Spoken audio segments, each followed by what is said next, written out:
आज आले होते राहुल भाऊ ते आणि पेट पूजाचं आपल्याला काहीतरी सिस्टीम करायची होती मित्रांनो. तर नमस्कार, मी तुमचा विशाल आणि मी निघालो होतो आता हॉटेलला जाण्यासाठी. आणि मग मी हॉटेलला पोहोचल्यानंतर डायरेक्ट चहाच्या सेक्शनला गेलो. बघितलं तर चहा उकळत होता मस्त. चहा वगैरे तर झाला होता मस्त. मी काउंटरला आलो, देवपूजा वगैरे केली. देवपूजा वगैरे झाली. म्हटलं चला आता शेफन त्यांच्याकडे जाऊ आपण. शेफन त्यांच्याकडे जाऊ म्हटलं आता. आणि शेफन त्यांना विचारू काहीतरी जेवायला रेडी आहे का नाही. शेफ म्हणे खाना पुरा रेडी हो गया म्हणे, आप बैठो म्हणे. ठीक आहे शेफ म्हणे. मग आम्ही पियुष आणि आम्ही सर्व आलो आणि आम्ही सर्वांनी जेवायला बसून घेतलं. आमच्यासोबत रोनक पण होता, कुणाल पण होता. आम्ही जेवणाला बसलो आणि मग डायरेक्ट बाहेर येऊन लागलो. बाहेर आलो तर बघितलं तर थोडी हसी मजाक करून घेतली नाही का मित्र. हसी मजाक वगैरे झाली आणि मग आपल्या हॉटेलचे कस्टमर चालू झाले. मग कस्टमरांची ऑर्डर वगैरे घेऊन घेतली होती आणि प्यारेलाल मस्त मेचच्या पोरांना जेवण देत होता. मग आपले आईसवाले दादा आले होते. आईसवाल्या दादांकडे आईस वगैरे घेतलं आणि मग आपल्याकडे येणार होता गोलू दादाचा भाऊ, मोठ्या भावान त्यांचं लग्न आहे. मग त्याच्यासाठी आमंत्रण द्यायला आला होता. मग तिथून ना मी शेफन त्यांच्याकडे गेलो आणि शेफन त्यांना सांगितलं क्या कर रहे हो म्हणे, ऑर्डर कर रहा है. मग ना म्हटलं चला आता किचन मध्ये जाऊन काय करत होते नक्की बघू म्हटलं. तर किचन मध्ये जाताना ना प्रशांत तर चालू होतं इथे सिलेंडर चेंज करायचं काम. मग त्याचं सिलेंडर चेंज केलं आणि मग मी गेलो फ्रीज कडे. कोणाचा वाढदिवस तर नव्हता पण हा केक आणलेला होता कारण की आपल्या सर्वांना केक खायचा होता. मग मी मध्ये आलो, बघितलं तर भीमन त्यांचं चालू होतं चपात्या बनवायचं का. चपात्या वगैरे झाल्या होत्या आणि भीमला सांगत होतो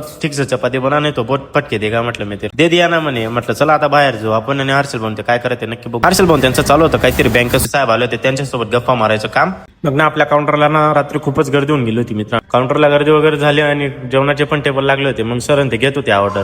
माझ्याला ऑर्डर वगैरे सांगून दिली. मग मी निघालो रूमला जाण्यासाठी. व्हिडिओ वगैरे आवडेल तर लाईक फॉलो शेअर नक्की करा बाबा.